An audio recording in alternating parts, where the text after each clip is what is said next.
नमस्कार। अपनी योगशाला में आप सभी का स्वागत है। मैं डॉक्टर स्मृति उपाध्याय। आज हम करेंगे धनुरासन।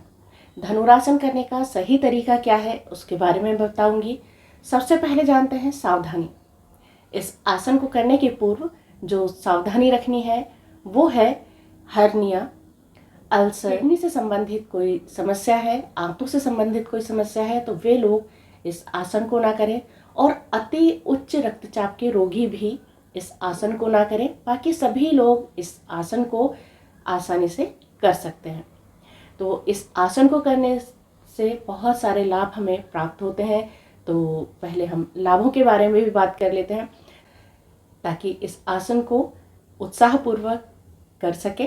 तो इस आसन को करने से सबसे पहले तो मोटापा कम होता है, स्पाइन यानी कि मेरुदंड हमारी लचीली बनती है, तो हमारा शरीर स्फूर्तिवान बनता है, क्योंकि हमारे शरीर का मुख्य आधार रीढ़ की हड्डी है। जब रीढ़ की हड्डी लचीली होगी तो हमारा शरीर स्फूर्तिवान बनेगा यानी होगा। इसके साथ ही प्रजनन तंत्र के विकार दूर होते हैं और प्रजनन तंत्र क्रियाशील होता है। पाचन तंत्र मजबूत होता है, पुराने से पुराना कब्ज दूर होता है और मन प्रसन्न होता है। ये तो हमने लाभों के बारे में जाना। अब इसके बाद जानते हैं कि सही तरीके से धनुरासन कैसे किया जाए, धनुरासन की पूर्ण अवस्था तक कैसे हम पहुंच सके। इस आसन का मूल आधार हमारी स्पाइन है यानी कि रीढ़ की हड्डी। जब स्पाइन हमारी मजबूत होगी, पैर लचीले होंगे, स्पाइन लचीली होगी, तो हम इस आसन को सरलतापूर्वक कर सकते हैं। तो उसे करने के लिए सबसे धनुरासन की अंतिम अवस्था बता रही हूँ कि धनुरासन की अंतिम अवस्था क्या है। उसके बाद इसे करने का तरीका बताती हूँ कि कैसे उसे किया जा सकता है। ज़्यादातर लोग उस आसन की पूर्ण अवस्था तक नहीं पहुँच पाते तो उसको घबरा जाते हैं कि अरे हम नहीं कर पाएंगे या हमारे हाथों पैरों में खिंचाव आ जाएगा। तो ऐसा ना हो उसके लिए क्या करना है वो देखिए।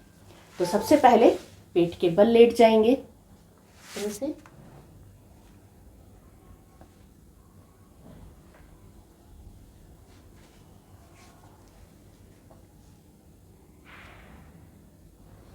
दोनों पैरों को इस तरह पकड़ेंगे और श्वास ले लेंगे।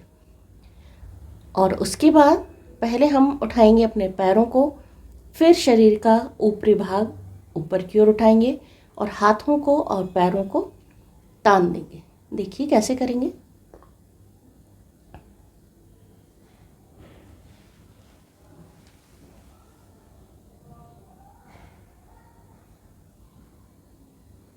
इसके बाद हम अपने शरीर को इस तरह से झुला भी सकते हैं।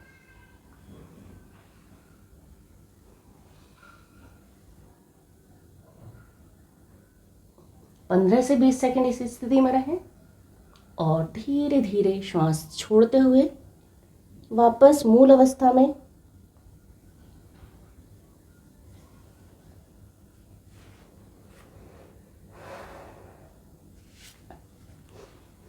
अब पहले अपने शरीर को लचीला करने के लिए दोनों कोहनियों को इस तरह रख लें और पैरों को इस तरह से चलाने का अभ्यास करें।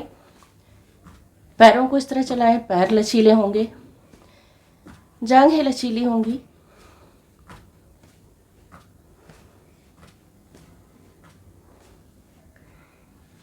कुछ दिन इसी तरह से अभ्यास करें। और अब स्पाइन के लिए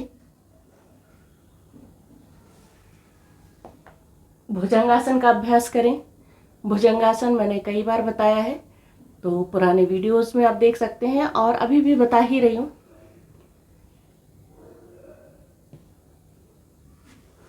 नीचे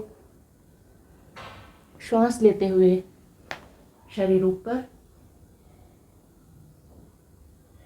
श्वास छोड़ते हुए नीचे।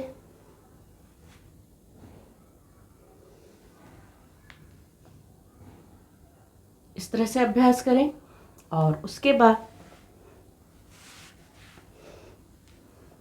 साथ ही मार्जरी आसन का भी अभ्यास करें।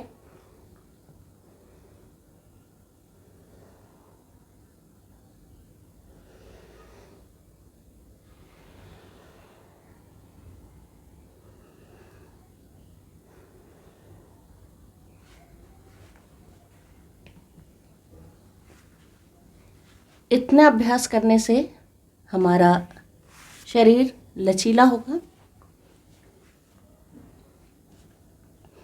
अब कोशिश करेंगे तो आसानी से कर पाएंगे। दोनों पैरों को इस तरह से मोड़िए, हाथों से अपने दोनों पंजों को पकड़ेंगे।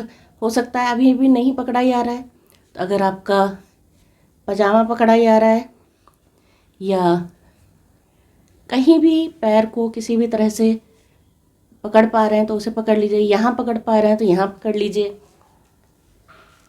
और धीरे धीरे कोशिश कीजिए थोड़ा सा उठने की, धीरे से। जब थोड़ा थोड़ा इस तरह से होने लगेगा तो हाथों को यहीं कहीं ऐसे खिसकाने का प्रयास कीजिए। थोड़ा सा और आगे हाथों को बढ़ाइए इस तरह से।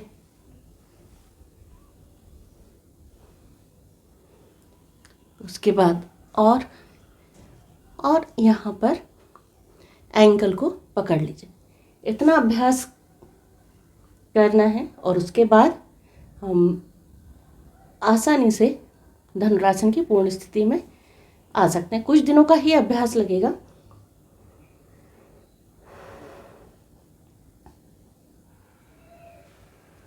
श्वास लेते हुए ऊपर,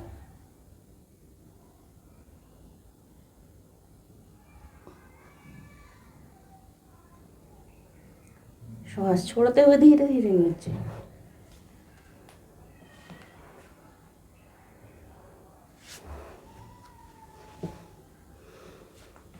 तो 3 से 5 बार तक इस आसन का अभ्यास करें और स्वास्थ्य लाभ लें। बहुत सारे लाभ स्वतः ही प्राप्त होते हैं और बहुत सारे लाभ प्राप्त होंगे। इस आसन से क्षय रोग में भी लाभ प्राप्त होता है। अस्थमा यानी कि दमा रोगियों के लिए भी यह आसन बहुत ही उपयोगी है। बहुत सारे लाभ स्वतः ही हमारे शरीर को इन आसनों के द्वारा प्राप्त हो जाते हैं। आसनों को करें, स्वस्थ रहें। अगले वीडियो में हम फिर मिलेंगे। तब तक के लिए नमस्कार, धन्यवाद।